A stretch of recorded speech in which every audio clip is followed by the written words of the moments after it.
Seat গঠন হয়েছে, এরকম প্রচুর সিট আমরা দেখেছি, সিটকে ফিট হয়ে যেতে দেখেছি। ওই স্যালাইন ব্যবহার না করার জন্য নোটিফিকেশন গিয়েছিল। নোটিফিকেশন কবে গেছে আপনি বলুন, কবে গেছে? 10 তারিখ, 10ই ডিসেম্বর। 6 তারিখ একবার গিয়েছে। 10ই ডিসেম্বর, 10ই ডিসেম্বরের পর থেকেও চললো কেন স্যালাইন? 10ই ডিসেম্বর যদি 7ই ডিসেম্বর ওই মেদিনীপুর মেডিকেল হাসপাতালের ওখানে জুনিয়র চিকিৎসকরা বসে এই নিয়ে আপত্তি জানিয়েছিল, 12 ঘন্টার জন্য তারা কর্মবিরতির ডাক দিয়েছিল। তো সেই সময় যখন ডাক্তাররা বলছিলেন, মুখ্যমন্ত্রী কি করছিলেন তখন? ওই দীঘায় মর্নিং ওয়াক, ইভিনিং ওয়াক এসব করছিলেন।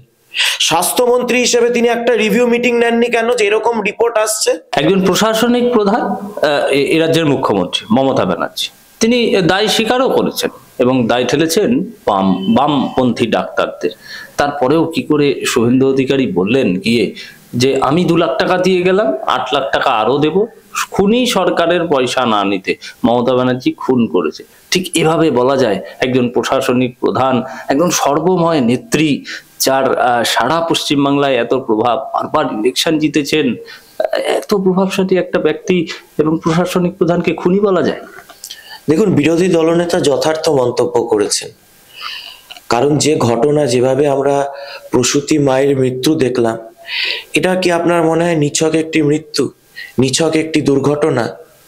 একটা পরিকল্পিত প্রশাসনিক খুন হয়েছে। এটা কিভাবে এই একটি বিষাক্ত আরএল স্যালাইনকে কোন অঙ্কে, কোন ব্যবসায়িক এবং রাজনৈতিক সমঝোতার অঙ্কে, যখন বিভিন্ন রাজ্যে সেটিকে ব্ল্যাকলিস্টেড করা হচ্ছে, এই পশ্চিমবঙ্গে সেটিকে চালানো হলো। 2015 সালে এই স্যালাইন দিয়ে আলিপুরদুয়ারে, জলপাইগুড়িতে একের পর এক প্রসূতি মায়ের মৃত্যু ঘটেছিল। এটা নতুন কিছু নয়। 2015 সালে তখন একাধিক ডাক্তার এই নিয়ে প্রশ্ন তুলেছিলেন, এর বিরুদ্ধে রাজ্য সরকারকে জানিয়েছিলেন, স্বাস্থ্যমন্ত্রীকে জানিয়েছিলেন। মমতা বন্দ্যোপাধ্যায় তাদের সবাইকে হয় কাজ থেকে ছেটে ফেলেছিলেন, না হলে তাদেরকে ট্রান্সফার করে দিয়েছিলেন। এটাই ছিল মমতা বন্দ্যোপাধ্যায়ের কাজ। 2022-2023 চলে যান মুর্শিদাবাদ, 18 জন প্রসূতির একসাথে মৃত্যু ঘটেছিল 1 মাসের ব্যবধানে। 2023-এর বীরভূমে প্রায় 22 জন প্রসূতি মায়ের মৃত্যু ঘটেছিল, এবং সব মৃত্যুগুলো কি ঘটেছে, যে এই পোস্ট সার্জারিতে তাদের কি হচ্ছে, কারুর প্লেটলেট কমে যাচ্ছে, কারুর কিডনি ড্যামেজ হচ্ছে, কারুর আপনার ডিআইসি হচ্ছে, রক্ত জমাট বেঁধে যাচ্ছে। তখন নানা রকম অজুহাত এই স্বাস্থ্য ব্যবস্থায় হাসপাতাল কর্তৃপক্ষ দিয়েছিল, কিন্তু হচ্ছিল তো এই স্যালাইনটার জন্য। আজ তো প্রমাণিত হয়ে গেল যে যদি কোনো সার্জিক্যাল ডিসঅর্ডার হতো তাহলে আপনি চিকিৎসকদের দোষ দিতে পারতেন, তাহলে আপনি যারা সার্জারির ওপর দোষ চাপাতে পারতেন যে সার্জারিতে ভুল রয়েছে। কিন্তু প্লেটলেট কমে যাচ্ছে বা কিডনি ড্যামেজ হচ্ছে, এটা তো ডাইরেক্ট ইম্প্যাক্ট হচ্ছে হলো আপনি বিষাক্ত স্যালাইন ব্যবহার করছেন। মানছে না তৃণমূল বলছে স্যালাইন কাণ্ডটা আসলে ঘটনা, সেটা লোকাল টেন্ডার আছে কিনা দেখতে হবে, লোকাল টেন্ডার থাকলে কারা কারা জড়িত। কিন্তু এটা নজর ঘোরানোর একটা চেষ্টা, এই নজর ঘোরানোর চেষ্টার জন্যই তো এই তো বামেরা, মানে বামপন্থী ডাক্তারেরা দায়ী। কিন্তু যখন মুখ্যমন্ত্রী বামেদের দায়ী করছে, তখন শুভেন্দু অধিকারী মমতা ব্যানার্জিকে দায়ী করছে কেন? এই জায়গায় তো বেশ জলঘোলা হচ্ছে যে শুভেন্দু অধিকারী তো একা দায় চাপাননি। কলকাতা হাইকোর্টের মহামান্য বিচারপতি টি.এস. শিবজ্ঞানম, যিনি প্রধান বিচারপতি রয়েছেন, তিনি প্রশ্ন করেছেন এই সংস্থার বিরুদ্ধে এখনো অবধি প্রশাসনিক পদক্ষেপ নেওয়া হলো না কেন। এই প্রশ্নের সদুত্তর তো স্বাস্থ্যমন্ত্রীকে দিতে হবে।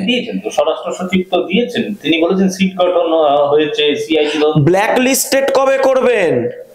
সিট গঠন হয়েছে, এরকম প্রচুর সিট আমরা দেখেছি, সিটকে ফিট হয়ে যেতে দেখেছি। ওই স্যালাইন ব্যবহার না করার জন্য নোটিফিকেশন গিয়েছিল। নোটিফিকেশন কবে গেছে আপনি বলুন, কবে গেছে? 10 তারিখ, 10ই ডিসেম্বর। 6 তারিখ একবার গিয়েছে। 10ই ডিসেম্বর, 10ই ডিসেম্বরের পর থেকেও চললো কেন স্যালাইন? 10ই ডিসেম্বর যদি 7ই ডিসেম্বর ওই মেদিনীপুর মেডিকেল হাসপাতালের ওখানে জুনিয়র চিকিৎসকরা বসে এই নিয়ে আপত্তি জানিয়েছিল, 12 ঘন্টার জন্য তারা কর্মবিরতির ডাক দিয়েছিল। তো সেই সময় যখন ডাক্তাররা বলছিলেন, মুখ্যমন্ত্রী কি করছিলেন তখন? ওই দীঘায় মর্নিং ওয়াক, ইভিনিং ওয়াক এসব করছিলেন। স্বাস্থ্যমন্ত্রী হিসেবে তিনি একটা রিভিউ মিটিং নেননি কেন যে এরকম রিপোর্ট আসছে? 10ই ডিসেম্বর যখন মানে যিনি স্পেশাল সেক্রেটারি রয়েছেন তিনি বললেন 10ই ডিসেম্বর সরকারের কাছে রিপোর্ট ছিল, সরকার সেটা নিয়ে করেছে। তারপরেও আপনি লাখ লাখ মানুষকে এই স্যালাইন দিলেন কি করে, কিভাবে? মুখ্যমন্ত্রীর দপ্তরে খবর পৌঁছাতেও না পারে, দেরি হয়েছে। মুখ্যমন্ত্রী তো বলেছেন 1 মিনিটে ওনার কাছে খবর পৌঁছয়, 1 মিনিট। আর যদি খবর না পৌঁছয় তাহলে এই ক্রিমিনাল নেগলিজেন্সের দ্বারাই মুখ্যমন্ত্রীকে অ্যারেস্ট করা উচিত। কেন? স্বাস্থ্যমন্ত্রীর জনস্বাস্থ্য ইস্যুটি একেবারে সম্পৃক্ত আমার আপনার সাধারণ মানুষের জীবন নিয়ে। এই যে আপনি ধরুন কিডনি ড্যামেজ হচ্ছে, কালকে তো বলবে আপনার ছিল ডায়াবেটিস ছিল, আপনি ডায়াবেটিক পেশেন্ট, তার জন্য কিডনি ফেলিয়ার হয়ে আপনি মারা গেছেন, আমি মারা গেছি এটা বলে দেবে, কিন্তু হচ্ছে তো আপনার এই স্যালাইনের জন্য। এইবার এই নিয়ে তো রিভিউ মিটিং বসানো উচিত ছিল মুখ্যমন্ত্রী 10 তারিখের পর থেকে। 10 তারিখের পর স্বাস্থ্য সচিবকে নিয়ে মুখ্যমন্ত্রী এই মর্মে নবান্নে একটা বৈঠক করেছেন, দেখাতে বলুন মুখ্যমন্ত্রীকে এই স্যালাইন কাণ্ড নিয়ে। স্বাস্থ্যমন্ত্রী হিসেবে মুখ্যমন্ত্রী একটা মিটিং করেছেন মমতা বন্দ্যোপাধ্যায়, স্বাস্থ্য সচিব ওই নিগমকে নিয়ে বৈঠক করেছেন। এই সব কিছুর মূলে রয়েছে নিগম আর মমতা বন্দ্যোপাধ্যায়। এরা এই সমস্ত, এই যে ওয়েস্ট বেঙ্গল ফার্মাসিউটিক্যালের মাথায় কে আছে, কাকে বসিয়ে রাখা হয়েছে? 13 সাল থেকে তার বিরুদ্ধে একের পর এক অভিযোগ রয়েছে। তাহলে 13 সাল থেকে যে সংস্থার বিরুদ্ধে, যে ব্যক্তিদের বিরুদ্ধে, যে ব্যক্তি মালিকানার বিরুদ্ধে অভিযোগ রয়েছে, তাকে পশ্চিমবঙ্গ ফার্মাসিউটিক্যালের ওপর বসিয়ে রাখার কি কারণ? আমি তো আবার বলছি, এর পেছনে একটা রাজনৈতিক এবং আর্থিক বড় একটা লেনদেনের খেলা রয়েছে। তোমরা আমাকে জাল ওষুধ দাও, তোমরা আমার পার্টি ফান্ডে টাকা দাও, তোমরা আমার স্বাস্থ্য ব্যবস্থার কেলেঙ্কারিকে মদত করো, তোমাদের 7 খুন মাফ। খুন হচ্ছে তো এগুলো, এই খুন করেছে মমতা বন্দ্যোপাধ্যায়, এই খুন করেছে ওই নিগম, এই খুন করেছে পশ্চিমবঙ্গের স্বাস্থ্য দপ্তর, স্বাস্থ্যমন্ত্রী এবং রাজ্য সরকার। কারণ রাজ্য সরকার সজ্ঞানে, রাজ্য সরকারের কাছে যখন রিপোর্ট আসছে, যখন কর্ণাটকের সরকার এটিকে ব্যান করলো, সাথে সাথে গোটা ভারতবর্ষের প্রত্যেকটি সরকারের কাছে, এটা মানে ফেডারেল স্ট্রাকচারের নিয়ম, প্রত্যেকটি সরকারের কাছে বার্তা গেছে যে এটি ব্যবহার বন্ধ করা হোক। অক্টোবর মাসের 22শে অক্টোবর, 22শে অক্টোবরের পর থেকে রাজ্য সরকার ব্যান করলো না কেন? মুখ্যমন্ত্রী তো প্রশাসনিক মিটিং করলে তো একটা রিভিউ, মানে একটা মিটিং এর তো রিভিউ মিটিং নিলে তো একটা মিটিং এর মিনিটস থাকে, একটা মিনিটস রিলিজ করতে বলুন তো। যে তার 22শে অক্টোবরের পর, ধরুন 23শে অক্টোবর ব্যাপারটা জানতে পেরেছেন, তারপর থেকে একটা স্বাস্থ্য দপ্তর বক্তব্য মানে ব্যবস্থা নিয়েছে। কিন্তু দেখুন তারপরে তৃণমূলের পার্টি ফান্ডটা দেখুন, আর এই ওষুধের কোম্পানির ইয়েটা দেখুন, এই ওষুধের কোম্পানির সাথে সম্পৃক্ত ব্যাংক অ্যাকাউন্ট গুলো দেখুন, কোথাও না কোথাও একটা ট্রানজাকশন আপনি খুঁজে পেয়ে যাবেন।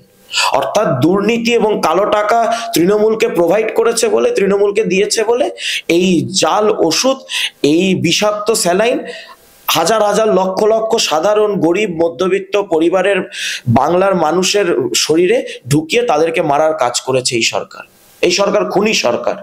বেশ, কুণাল ঘোষ আসরে নেমেছেন, একদম পরিষ্কার বক্তব্য, একেবারে টাকা ইনকাম করা, এই কোট আনকোট, বাইরে চিকিৎসা করে জুনিয়র ডাক্তারদের, পিজিটিদের দিয়ে ওইখানে অপারেশন করিয়ে কারা টাকা ইনকাম করছে, ঠিক এই ভাষা। সিনিয়র ডাক্তাররা হসপিটালে কাজ করছেন না এবং টাকা ইনকাম করছেন, এবং 12 জনকে সঙ্গে সঙ্গে সাসপেন্ড। এই সাসপেনশন, আপনারা কি পাশে দাঁড়াবেন এই 12 জনের?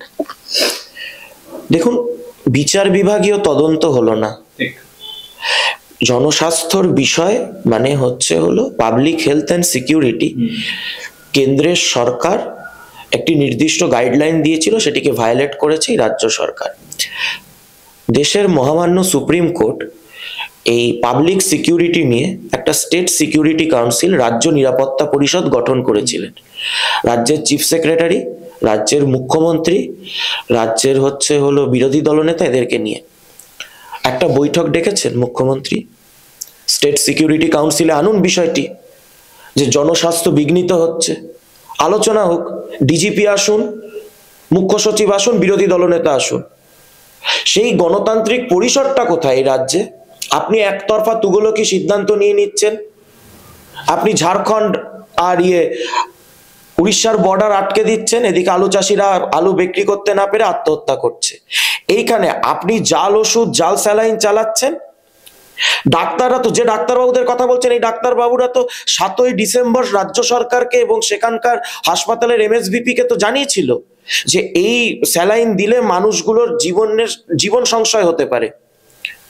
তারপরেও আপনি প্রেসার দিয়েছেন, না সব ঠিক আছে, এই স্যালাইন দাও, এই স্যালাইন দিয়ে কাজ চালাও। রাজ্য সরকার হাইকোর্টে বলছে 30,000 স্যালাইন আমরা কোথায় পাবো? একদিনে 30,000 পেশেন্টকে স্যালাইন দিতে হয়। তাহলে রাজ্যের পরিকাঠামোটা ভাবুন। কালকে মুখ্য সচিব হাইকোর্টে দাঁড়িয়ে বলছেন 30,000 স্যালাইন নতুন করে বাজার থেকে দেওয়ার মতো আমাদের সামর্থ্য নেই। হাইকোর্টের মহামান্য বিচারপতি বলছেন 30,000 স্যালাইন দিতে পারছেন না, সরকারটা চালাচ্ছেন কিভাবে? আজকে যদি ক্রাইসিস পিরিয়ড হলো, তার মানে এই রাজ্য সরকারের এমন ভারে মা ভবানী অবস্থা, যদি অতিরিক্ত 30,000 আপনার রুগী এলো, তাদের জন্য বাইরে থেকে এরা স্যালাইন দিতে পারবে না।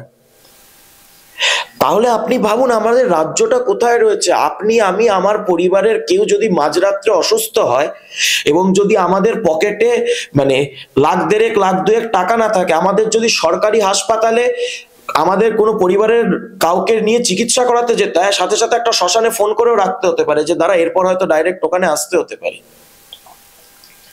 আপনি বলুন যে ঘটনা ঘটেছে, তারপর আপনি আপনার পরিবারের কেউ অসুস্থ হলে আপনি স্যালাইন দেওয়ার, যখন যদি সরকারি হাসপাতালে যান, স্যালাইন দেওয়ার আগে একবার ভাববেন না? একবার চিন্তা করবেন না যে আমি স্যালাইনটা দেবো তারপর কি হবে? এবার আপনি জুনিয়র ডাক্তারদের এবং অন্যান্য ডাক্তারদের উপর দোষারোপ করছেন, দোষ চাপাচ্ছেন, খুব ভালো কথা। কিন্তু আপনি আমাকে বলুন, মুখ্যমন্ত্রী স্বাস্থ্যমন্ত্রী হিসেবে কবে সাসপেন্ড হবেন? আর কত ক্রিমিনাল নেগলিজেন্সের পর মুখ্যমন্ত্রীর বিরুদ্ধে এই রাজ্যের পুলিশ মন্ত্রী একটা এফআইআর করবেন? আরজি করের ঘটনা ঘটে গেল, স্বাস্থ্যমন্ত্রী কিছু জানেন না। স্যালাইনে প্রসূতি মা মারা যাচ্ছেন, একজন নবজাতক শিশু মারা গেল, স্বাস্থ্যমন্ত্রী কিছু জানেন না। তাহলে স্বাস্থ্যমন্ত্রী আছেন কেন? কিসের জন্য স্বাস্থ্যমন্ত্রী পদটা আমরা রেখেছি? তাহলে উঠিয়ে দিন মন্ত্রকটা। আপনি ডাক্তারদের ঘাড়ে দোষ চাপিয়ে দিলেন, খুব ভালো কথা, ডাক্তারদের সাসপেন্ড করে দিলেন। ডাক্তাররা নাকি, কুণাল বাবু বললেন যে ডাক্তাররা নাকি বাইরে করছেন। আরে বাবা, সারদা রোজভ্যালির টাকা তো চুরি করেননি, চিটফান্ডের মানুষের টাকা তো চুরি করেনি। যদি তাদের বিরুদ্ধে ব্যবস্থা নিতে হতো, এতদিন নজরদারি চালাননি কেন? যে এতদিন যদি কোনো ডাক্তার সরকারি হাসপাতালকে ভায়োলেট করে বাইরের বিভিন্ন জায়গায় প্র্যাকটিস করছে, এতদিন নজরদারি কোথায় ছিল? সেটাও তো স্বাস্থ্যমন্ত্রীর গাফিলতি। তার মানে স্বাস্থ্যমন্ত্রীর গাফিলতি চূড়ান্ত গাফিলতির পর্যায়ে রয়েছে। এই জন্য দেখেন না ভাইপো আমেরিকায় যায় চোখ দেখাতে, কারণ ভাইপো জানে যদি এই রাজ্য সরকারের আন্ডারে তাকে থাকতে হয়, তারও অবস্থা সুব্রত মুখার্জির মতো হবে। শুভেন্দু অধিকারী, মমতা ব্যানার্জি, অনেক সময় অভিযোগ ওঠে বিরোধী দল বিজেপি করে যে টাকা দিয়ে মুখ বন্ধর একটা বিষয়। এক্ষেত্রেও কি টাকা দিয়ে সহানুভূতি কিনতে গেলেন? 2 লাখ টাকা, আবার 8 লাখ টাকা দেওয়ার ভূমিকা পালন করবেন শুভেন্দু অধিকারী, বাচ্চাটির দায়িত্ব নেবেন বললেন, এটাও কি একটা টাকা দিয়ে ভোটের রাজনীতি? একই কায়দায় শুভেন্দু অধিকারী করে এলেন। শুনুন, প্রধানমন্ত্রী মাতৃবন্দনা যোজনা, অর্থাৎ নবজাতক শিশুর জন্য 21,000 টাকা কেন্দ্র সরকার দেয়। ভারতবর্ষের প্রত্যেক নবজাতক শিশু কেন্দ্র সরকারের পক্ষ থেকে, যারা দুস্থ গরিব পরিবার, তাদেরকে ভারত সরকার দেয়। তার যেন মানে পোষণ, পুষ্টি ইত্যাদিগুলোকে সঠিকভাবে রাখা ব্যবস্থা করা হয়, তার পরিবারের আর্থিক অনটনের জন্য যেন সেই শিশুর পুষ্টিগত কোনো সমস্যা না হয়, তার জন্য পশ্চিমবঙ্গে মাতৃবন্দনা যোজনা চালু করেননি এই রাজ্য সরকার। এই ধরনের যে এই পরিবারটি তো অত্যন্ত গরিব একদম পরিবার, এই পরিবারের তো সেই রকম আর্থিক স্বাচ্ছন্দ্য নেই। তার মধ্যে এই শিশুটি জন্মের পর কি মুখ্যমন্ত্রীর অনুপ্রেরণায় তার মাকে হারিয়ে ফেললো। তাহলে এই পরিবারেরটা কোথায় যাবে? এই পরিবারের শিশুটাকে আপনি যে, তার যে মা চলে গেল, তার ঘরের যে মা লক্ষ্মী চলে গেল, আপনি হয়তো লক্ষ্মীর ভান্ডারটা দিয়ে চালাতে চাইবেন, বা মরে গেলে ওই যে বলেছেন না, চিন্তা করো না, মরে গেলে 2,000 টাকা সমব্যথী প্রকল্প দিতে পারবেন। কিন্তু একটা মায়ের অভাব একটা শিশুকে আপনি কিভাবে পূরণ করবেন? সেই জায়গাটায় টাকা দিয়ে মায়ের অভাব, মানে মায়ের অভাব তো এই পৃথিবীতে এমন কোনো মূল্য নেই যা দিয়ে মায়ের অভাব পূরণ করা যায়। কিন্তু সেই শিশুটার পাশে দাঁড়ানো রাজ্যের বিরোধী দলনেতার কর্তব্য বলে মনে হয়েছে, কারণ সেই শিশুটা রাজনৈতিক এবং প্রশাসনিক চক্রান্তে তার মাকে হারিয়েছে। এবং সেই জায়গায় তার যেন পড়াশোনার ক্ষেত্রে কোনো গাফিলতি না হয়। কারণ কি বলুন তো, একজন শিশুর কাছে মা থাকলে না, মা হচ্ছে শ্রেষ্ঠ শিক্ষক। কিন্তু সে যখন তার জন্মানোর পর, তারপর যখন তার সেন্স জন্মাবে, সে জানতে পারবে তার মা নেই, তার জীবনে শ্রেষ্ঠ শিক্ষক নেই। তো তার পড়াশুনোর জন্য, তার বেড়ে ওঠার জন্য যতটুকুন সহযোগিতা রাজ্যের সমব্যথী বিরোধী দলনেতার পক্ষ থেকে করা সম্ভব, বিরোধী দলনেতা করেছেন। মুখ্যমন্ত্রীর তো উচিত ছিল স্বাস্থ্যমন্ত্রী হিসেবে ওই পরিবারের পাশে গিয়ে দাঁড়ানো। বিরোধী নেত্রী থাকাকালীন মমতা বন্দ্যোপাধ্যায় যেভাবে ছুটে যেতেন, সেই দেখেই তো মানুষ পরিবর্তন ঘটিয়ে তৃণমূলকে ক্ষমতা এনেছিলেন, মমতা বন্দ্যোপাধ্যায়কে দিয়েছিলেন। কিন্তু মমতা বন্দ্যোপাধ্যায় জেতার পর তৃণমূল নবান্নের মহারানী হয়ে গেলেন। উনি সিংহাসনে বসে বড় বড় ভাষণবাজি ছাড়া করতে পারেন না। বিরোধী দলনেতা হিসেবে, শ্যাডো চিফ মিনিস্টার হিসেবে, যেটা গণতন্ত্রের নিয়ম, যেটা আমাদের দেশের সংবিধানের নিয়ম, শ্যাডো চিফ মিনিস্টার হিসেবে সেই কাজটা যখন রিয়েল চিফ মিনিস্টার করতে পারছেন না, শ্যাডো চিফ মিনিস্টার হিসেবে শুভেন্দু অধিকারী করছেন। শুভেন্দু অধিকারীকে অভিনন্দন।